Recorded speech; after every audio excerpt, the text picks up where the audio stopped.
Hello everybody, welcome to Frontier Mentality. Today you're on a walk with me and Miss Joy. I've already walked Becca and Sadie. Walking Becca sometimes is like walking behind a plow horse. Full steam ahead. Joy likes to linger along and take her time, so today will be that day video. So I had a question asked me, Michelle, what do you do to relieve stress? Well, I walk. Me and the dogs walk a lot. Sometimes I'm walking all three. Sometimes I'm doing the one-on-one like I'm doing now. Me and Bruce plant gardens. It's one way that we find relaxation. I like to read books. Usually historical Christian fiction type books. Something with a storyline. Mostly for me, it's the 1800s time period that I find I can learn stuff and relax while I'm doing it. What else relaxes me? I like to color. It can be adult coloring books, child coloring books. Anything that takes me out of my circumstance at the time. Praying takes me there. Getting drawn closer to God really helps me relieve stress. So with the world going batshit crazy right now,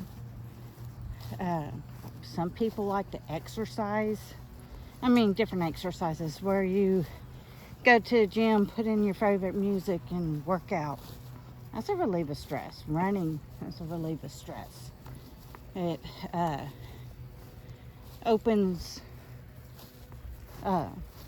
stuff in your body to release stress. Because I personally don't take medications for stress because I know there's other ways to manage it. There's herbal remedies to manage it. But I'm not knocking anybody who takes any type of medication to help with stress. I'm just saying there's other ways. We're not going to check out what Ernest is doing over next door. He'd be mowing in the heat of the day. What else? Good girl. So yeah, we're just walking and talking today. Not everybody has a peaceful place to walk, I understand. Ernest mowing's not making it very peaceful right now either. But that's how he relaxes. He likes to mow and work in his yard and do all the things. So find something you enjoy and do it. I have friends who love to sew and love to make quilts. And they garden too. So, I mean, they flip seasons. Like when it's winter season, they're making beautiful quilts and whatnot. And just things that make you go, oh, or happy. If you do more of those things, the less stress you get. Okay. I'm sure everybody has been watching the news where we dropped 3 strategical weapons on top of Iran's nuclear stuff. And, you know, I personally, I don't like war. War is good for business, per se, but I don't like war. Because war hurts innocent people. All the power-hungry top dogs of the world. If they could just get in a boxing ring and box it out, and the one that wins gets all the toys, per se. But that's not going to happen either. So what do we do during these times? We can stock our shelves, grow our gardens, have ways to protect ourselves from bad people doing bad things. First and foremost, you need to get right with God.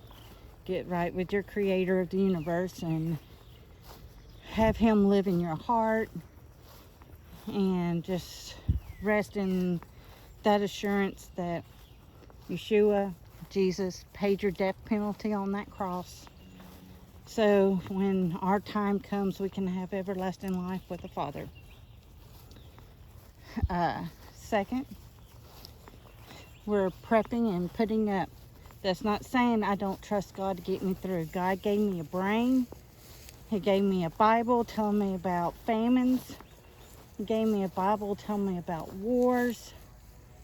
And every time a war happens, famine happens, because people are not working the fields. They're not taking care of what they're growing. Like Ukraine and Russia, they're the bread basket of the world. Most people don't know that. But they supply all the third world countries with bread. You see, I'm in a grass field, but I'm not growing this grass. This is a neighbor's field that allows me to be back here. So I'm not planting weed or anything like that. So because I don't plant it, I have to grow it. Or buy it, excuse me. Because I don't grow it, I have to buy it. So the best way to buy flour, I mean, you can buy the flour that's at the stores, the self-rise and the bread flours. That stores for about a year to 2 years maybe. If you freeze it and keep it in a really cool, dark place, I've had it last up to 3 to 4 years. I freeze my rice, I freeze my cornmeal, I freeze beans, I freeze all my grains, my pancake mixes, all of it, so it will last me a little longer. I do repackage it.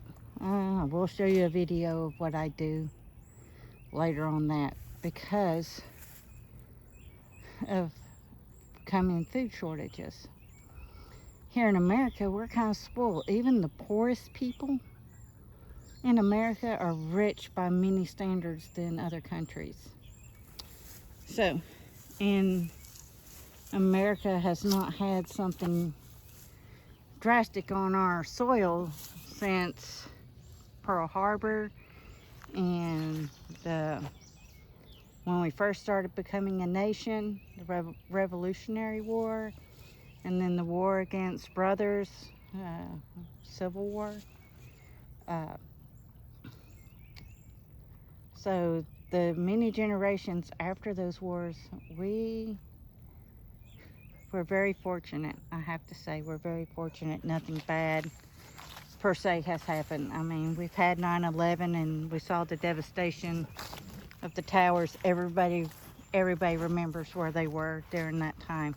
I was folding socks, watching 700 Club. Pat Robertson was talking, and then it went straight to the news, and we had to watch that. My children were at school, and every school, every grade had that on, so everybody remembers. So what else? Iranian people threatened United States because of what we did. They threaten our bases. They threaten our big cities. Most news medias are touching base on this, but it's very low key. I guess they don't want to start a panic or a riot going to the grocery stores, which everybody should be doing. You need food on your shelves. If something bad happens here, you're part of the solution because you're taking care of yourself and your family. Have an emergency plan set up. If you have family members that live in town, are they coming to your house or are they going to their in-laws? So those are questions you need. Or does the in-laws come to your house as well? Everybody needs emergency plan. You need to sit and talk with your husband, with your wife, your children, your adult children, what to do in a crisis. It's so hot, y'all. But let's say for some reason we lost power. With it being it's so hot, how do you stay cool with no power? Shade. You do the majority of whatever work you're doing early in the morning or real late in the evening. Get mosquito netting if you need to sleep outside. Let's go down by the pond, babe. So there went another tree. I'm telling y'all, stuff is just falling around here. But anywho, oh, you see that pretty white flower right there coming in? That is, what is that? That is elderberry. And then over here we have what's known, and it's not red yet. Let's see, it's green. It is a type of sumac that will have berries on it. They'll turn red. Vitamin C, pink lemonade. Growing, most of it, you see those really on the side of the road. But, or pastures that are overgrown has them too, obviously. We've been collecting blackberries, freezing them, or might even can them eventually. Because if you do lose power, do you have a generator to keep your freezers going until you can can it? Do you know how to can? There are hundreds of videos on YouTube teaching from beginners to seasoned canners. Once you're seasoned, then there's a thing called Rebel canning. That means it's not FDA approved, by the way. But you test some of these recipes out because, you know, if it's on the store shelf, like nacho cheese is on the store shelf, they canned it, but it's not recommended for us to can it. So you look for ways, like dairy products canning, what it says to do, and then you base your timeline and stuff off of that. I can butter. I do use a pressure cooker now. I learned doing it in the oven, and it was just fine in the oven. But everything is trial and experiment. What works best for you, what works for your family. Because botulism is a serious thing. If your lids don't seal, always put it in the refrigerator right away and eat on it first, okay? Let's say you're digging through your pantry and you noticed a seal came loose. Remember, do not put your bands on your jars because you can get a false seal and it can still kill you with the botulism. So remove your bands.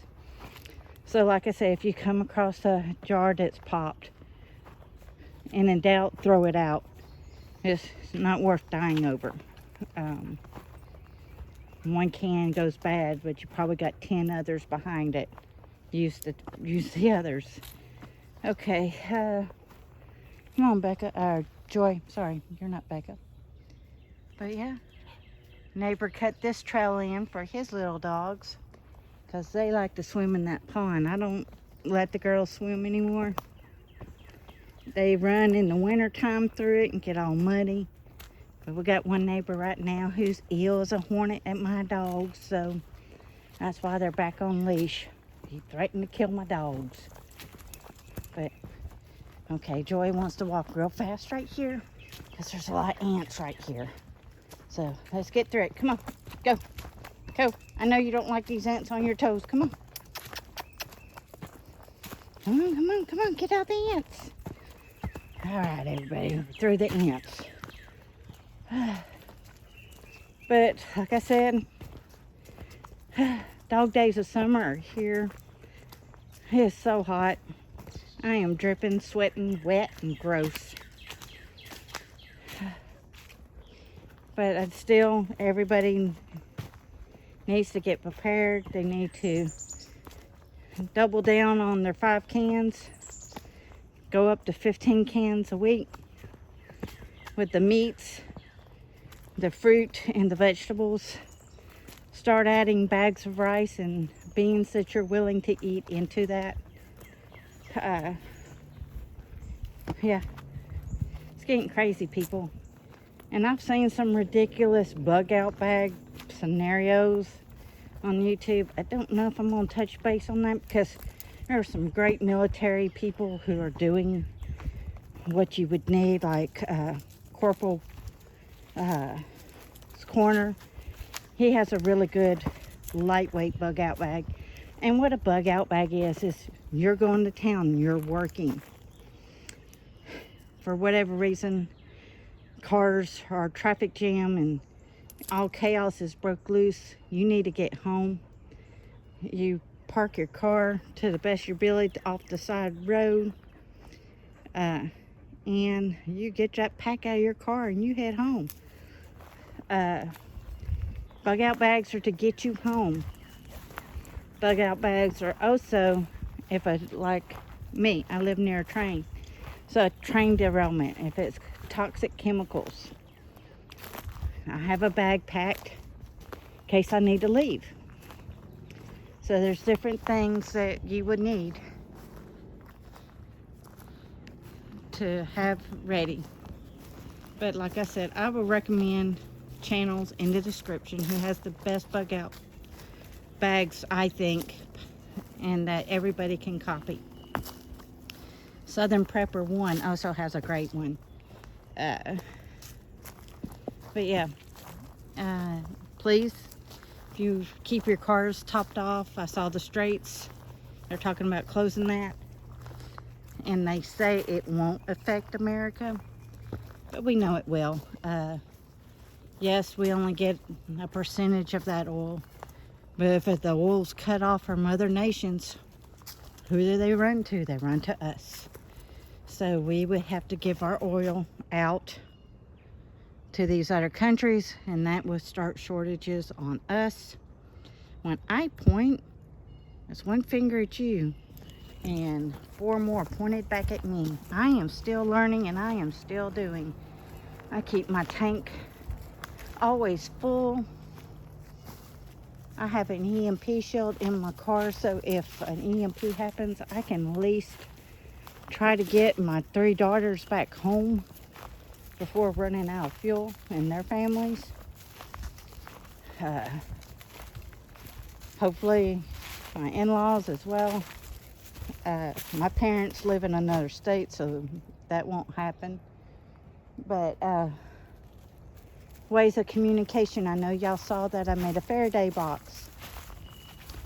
Put some walkie-talkies so after communications is down, you still have a way of listening to other smart people who also did this. So yeah, okay, hold on a bit, Joy.